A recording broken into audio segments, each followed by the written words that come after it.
باب الریحان کیا ہے جس میں صرف روزہ دار ہی داخل ہوگا؟ حضور صلی اللہ علیہ وسلم نے فرمایا کہ اعلان کر دیا جائے گا کہ سوائے روزہ داروں کے اس دروازوں سے کسی اور کو گزرنے کی اجازت نہ ہوگی۔ اللہ فرمائے گا کہ یہ دروازے انہی کے لیے مختص ہیں جو میری خاطر، جو نیک لوگ زکوٰۃ ادا کرتے ہیں، اللہ تعالیٰ انہیں کیا انعام دے گا۔ سہل بن سعد سعدی رضی اللہ تعالیٰ عنہ نے بیان کیا کہ نبی کریم صلی اللہ علیہ وسلم نے فرمایا، جنت کے 8 دروازے ہیں، ان میں ایک دروازہ بسم اللہ الرحمن الرحیم اسلام میں عبادات کے ساتھ ساتھ سماجی فلاح و بہبود کا بھی خاص اہتمام کیا گیا ہے، اور اس مقصد کے لیے جو نظام متعین کیا گیا ہے اس میں زکوٰۃ کو بنیادی حیثیت حاصل ہے۔ زکوٰۃ نہ صرف ایک مالی عبادت ہے بلکہ ایک سماجی، معاشی اور اخلاقی نظام ہے جو معاشرے کے کمزور لوگوں کی فلاح و بہبود کو یقینی بناتا ہے۔ زکوٰۃ کا تصور نہ صرف دین اسلام میں موجود ہے بلکہ پہلی شریعتوں میں بھی زکوٰۃ فرض تھی۔ حضرت عیسیٰ علیہ السلام کے حوالے سے ارشاد باری تعالیٰ ہے، اور اس اللہ نے مجھے پوری زندگی نماز اور زکوٰۃ ادا کرنے کا تاکیدی حکم فرمایا۔ حضرت اسماعیل علیہ السلام کا تذکرہ کرتے ہوئے اللہ تعالیٰ قرآن مجید میں ارشاد فرماتا ہے، اور وہ اپنے گھر والوں کو نماز اور زکوٰۃ کا حکم دیتے تھے اور اپنے رب کے نزدیک پسندیدہ تھے۔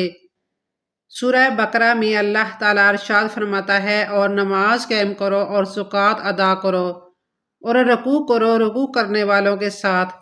اسی طرح سورہ المنافقون میں اللہ تعالیٰ ارشاد فرماتا ہے، اور جو کچھ ہم نے تمہیں دیا ہے اس میں سے زکوٰۃ دو قبل اس کے کہ تم میں سے کسی کو موت آ جائے۔ قرآن مجید میں زکوٰۃ کی اہمیت بیان کرتے ہوئے اللہ تعالیٰ نے زکوٰۃ کا ذکر دیگر عبادات کے ساتھ بھی کیا ہے، اور جو لوگ زکوٰۃ ادا کرتے ہیں اللہ تعالیٰ نے انہیں اجر عظیم عطا فرماتا ہے۔ سورہ بقرہ میں ارشاد باری تعالیٰ ہے، اور نماز قائم کرو اور زکوٰۃ دو، اور جو بھلائی تم اپنے لیے آگے بھیجو گے اسے اللہ تعالیٰ کے پاس پاؤ گے، بے شک اللہ تمہارے اعمال کو دیکھنے والا ہے۔ جو لوگ اللہ تعالیٰ کی رضا کے لیے زکوٰۃ ادا کرتے ہیں اللہ تعالیٰ ان کے مال میں برکت عطا فرماتا ہے۔ ارشاد باری تعالیٰ ہے، اور جو تم خیرات دو اللہ کی رضا چاہتے ہوئے تو انہی کے دونے ہیں۔ حضرت معاذ بن جبل رضی اللہ تعالیٰ عنہ کو نبی کریم صلی اللہ علیہ وسلم نے جب یمن بھیجا تو فرمایا، انہیں بتاؤ کہ اللہ نے ان پر زکوٰۃ فرض کی ہے جو ان کے مالداروں سے لے کر ان کے غریبوں میں تقسیم کی جائے گی۔ جو لوگ اپنے مال کی زکوٰۃ ادا نہیں کرتے اور اسے جمع کر کے رکھتے ہیں ان کے لیے قرآن و حدیث میں سخت وعید ہے۔ سورہ التوبہ میں اللہ تعالیٰ ارشاد فرماتا ہے، اور وہ لوگ جو سونے اور چاندی کو جمع کر کے رکھتے ہیں اور اسے اللہ کی راہ میں خرچ نہیں کرتے، انہیں دردناک عذاب کی خوشخبری سنا دو، جس دن وہ مال جہنم کی آگ میں تپایا جائے گا، پھر اس سے ان کی پیشانیوں، پہلوؤں اور پیٹھوں کو داغا جائے گا، اور ان سے کہا جائے گا، یہ وہ مال ہے جسے تم نے اپنے لیے جمع کیے رکھا، سو اب اپنے اس مال کا مزہ چکھو جسے بڑی چاہت سے جمع کر کے رکھتے تھے۔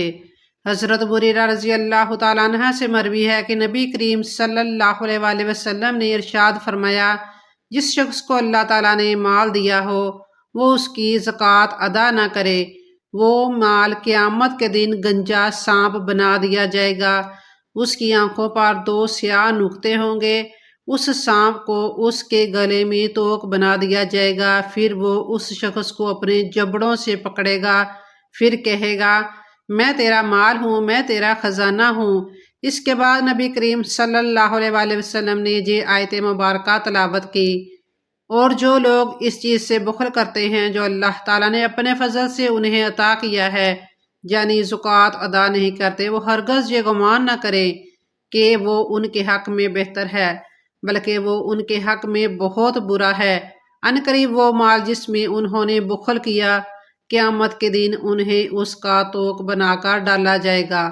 جو لوگ زکوٰۃ ادا نہیں کرتے نبی کریم صلی اللہ علیہ وسلم نے ان پر لعنت فرمائی ہے۔ جو قوم زکوٰۃ ادا نہیں کرتی اللہ تعالیٰ اسے قحط سالی اور فاقہ میں مبتلا کر دیتا ہے۔ حضرت بریدہ رضی اللہ تعالیٰ عنہ سے مروی ہے کہ نبی کریم صلی اللہ علیہ وسلم نے فرمایا، جو قوم بھی زکوٰۃ ادا کرنے سے رکی ہے اسے اللہ تعالیٰ نے قحط سالی میں مبتلا کیا ہے۔ اللہ تعالیٰ ہمیں اپنے مال کی زکوٰۃ ادا کرنے کی توفیق عطا فرمائے، آمین۔ اللہ تعالیٰ نے امت مسلمہ پر خاص فضل و کرم کیا ہے اور بے شمار نعمتوں سے نوازا ہے، جن میں اللہ تعالیٰ کی ایک بہت بڑی نعمت ماہ رمضان کا عطا کرنا بھی ہے۔ یہ وہ برکت مہینہ ہے جس میں اللہ تعالیٰ اپنی رحمت، مغفرت اور جہنم سے نجات کے دروازے کھول دیتا ہے۔ ہر مسلمان کے لیے اس ماہ مقدس میں سنہری موقع ہے کہ وہ اللہ تعالیٰ کی رحمت مغفرت طلب کرے۔ جنت میں 8 دروازے ہیں۔ سہل بن سعد سعدی رضی اللہ تعالیٰ عنہ نے بیان کیا کہ نبی کریم صلی اللہ علیہ وسلم نے فرمایا، جنت کے 8 دروازے ہیں، ان میں ایک دروازے کا نام ریان ہے، جس سے داخل ہونے والے صرف روزے دار ہوں گے۔ صحابی رسول ابو ہریرہ رضی اللہ تعالیٰ عنہ نے بیان کیا کہ رسول اللہ صلی اللہ علیہ وسلم نے فرمایا، جو اللہ کے راستے میں 2 چیزیں خرچ کرے گا اسے فرشتے جنت کے دروازوں سے بلائیں گے کہ اے اللہ کے بندے، یہ دروازہ اچھا ہے۔ پھر جو شخص نمازی ہوگا اسے نماز کے دروازہ سے بلایا جائے گا، جو مجاہد ہوگا اسے جہاد کے دروازے سے بلایا جائے گا، جو روزہ دار ہوگا اسے باب ریان سے بلایا جائے گا، اور جو زکوٰۃ ادا کرنے والا ہوگا اسے زکوٰۃ کے دروازہ سے بلایا جائے گا۔ اس پر حضرت ابوبکر رضی اللہ تعالیٰ عنہ نے پوچھا، میرے ماں باپ آپ صلی اللہ علیہ وسلم پر فدا ہوں یا رسول اللہ صلی اللہ علیہ وسلم، جو لوگ ان دروازوں میں سے کسی ایک دروازے سے بلائے جائیں گے مجھے ان سے بحث نہیں۔ آپ یہ فرمائیں کہ کیا کوئی ایسا بھی ہوگا جسے ان سب دروازوں سے بلایا جائے گا؟ آپ صلی اللہ علیہ وسلم نے فرمایا کہ ہاں، اور مجھے امید ہے کہ آپ بھی انہی میں سے ہوں گے۔ اس حدیث سے معلوم ہوا کہ کچھ خوش نصیب لوگ ایسے بھی ہوں گے جنہیں جنت کے دروازے سے بلایا جائے گا، اور جو جس دروازے سے چاہیں جنت میں داخل ہو سکتے ہیں۔ خلیفہ اول حضرت ابوبکر صدیق رضی اللہ تعالیٰ عنہ انہی لوگوں میں سے ہوں گے، اور ایسا اس وجہ سے کیونکہ آپ ہر طرح کی عبادت میں فرائض کے ساتھ نوافل بھی بکثرت ادا کرتے تھے۔ عربی زبان میں ریحان کا ایک معنی خوبصورت فوار والی بارش ہے، جس سے موسم خوشگوار ہو جاتا ہے، نہ گرمی کی تپش رہے نہ بارش کا کیچڑ رہے۔ ریحان کا دوسرا معنی سرابی ہے۔ روزہ دار اس دروازے سے گزارے جائیں گے۔ اس کی حکمت کیا ہے؟ در حقیقت روزہ اللہ کے لیے بھوک اور پیاس اپنانے کا نام ہے۔ روزہ دار اللہ کے لیے پیاس اپنا کر عطشان بن کے جائیں گے۔ اللہ فرمائے گا، میری خاطر عطشان ہونے والے بندوں کو ریحان سے گزارو تاکہ جنت میں پہنچنے سے پہلے ہی سراب ہو جائیں۔ پس آج کی پیاس وہاں کی سرابی سے بدل جائے گی۔ اب فیصلہ ہم پر ہے کہ ہم آج کی پیاس کو برداشت کر کے وہاں کی سرابی کے لیے اپنے آپ کو کس قدر کم بستہ کرتے ہیں۔ حضور صلی اللہ علیہ وسلم نے فرمایا کہ اعلان کر دیا جائے گا کہ سوائے روزہ داروں کے اس دروازے سے کسی اور کو گزرنے کی اجازت نہ ہوگی۔ اللہ فرمائے گا کہ یہ دروازے صرف انہی کے لیے مختص ہیں جو میری خاطر بھوکے اور پیاسے رہتے تھے۔ اللہ تعالیٰ کی طرف سے امر ہوگا اور آواز دی جائے گی کہ روزہ دار کہاں ہیں؟ پس اس آواز کو سن کر روزے دار میدان قیامت میں کھڑے ہو جائیں گے، عرض کریں گے، مولا ہم حاضر ہیں۔ اس وقت حکم ہوگا کہ تمام روزے دار جنت میں باب ریحان سے داخل ہو جائیں، اور ساتھ ہی فرمایا جائے گا کہ ان روزے داروں کے سوا اس دروازے سے اور کوئی داخل نہ ہو۔ اور جب روزہ دار اس دروازے سے داخل ہو جائیں گے تو دروازہ بند کر دیا جائے گا، اور پھر اس دروازے سے کوئی اور داخل نہ ہو سکے گا۔ روزے کی جزا کو اللہ تعالیٰ نے دیگر اعمال کی طرح واضح نہیں فرمایا بلکہ چھپا کر رکھا ہے۔ اس اجر کی تھوڑی سی جھلک حضور نبی کریم صلی اللہ علیہ وسلم کے اس ارشاد مبارک سے سامنے آئی۔ روزہ دار کے لیے 2 خوشیاں ہیں، ایک خوشی افطار کے وقت اور ایک خوشی دیدار کے وقت۔ حافظ ابن حجر رحمۃ اللہ بعض دیگر روایات کی روشنی میں مزید دروازوں کی تفصیل اس طرح پیش کی ہے: نمبر 1 باب صلاۃ، نمبر 2 باب الجہاد، نمبر 3 باب ریحان، نمبر 4 باب صدقہ، نمبر 5 باب الحج، نمبر 6 باب الایمن، نمبر 7 باب الکاظمین الغیظ والعافین عن الناس، نمبر 8 باب ذکر اور باب علم۔ جنت کے تمام دروازوں کے ناموں میں غور کیا جائے تو روزہ داروں کے لیے مخصوص دروازے ریان بھی خاص خوبی یہ نظر آتی ہے کہ اس کا نام عمل کے ثواب و صلہ پر رکھا گیا ہے، جبکہ جنت کے دیگر دروازوں کے نام اعمال پر رکھے گئے ہیں۔ مثلا نمازیوں کے لیے جو دروازہ ہے اس کا نام باب الصلاۃ ہے، یعنی نماز کا جو عمل ہے اسی پر اس کا نام رکھا گیا ہے۔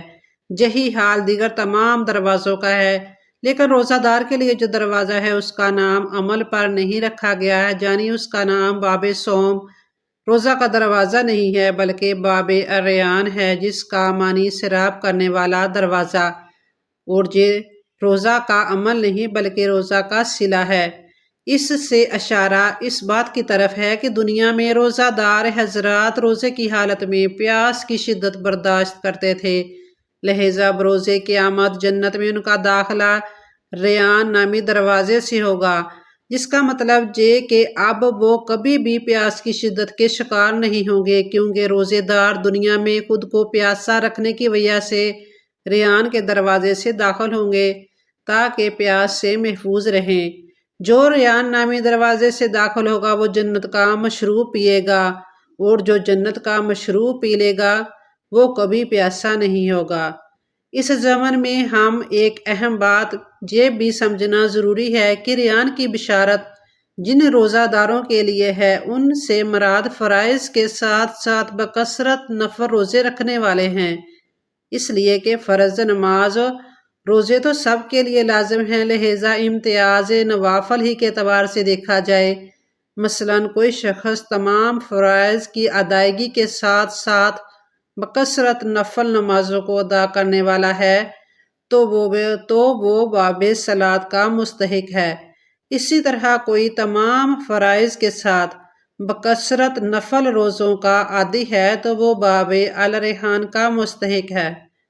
ہر مسلمان کو چاہیے کہ اس ماہ مقدس کا جتنا ہو سکے ادب و احترام کرتے ہوئے زیادہ سے زیادہ عبادت کرے، توبہ و استغفار کرے اور نیک اعمال کر کے اپنی بخشش کا سامان جمع کرے۔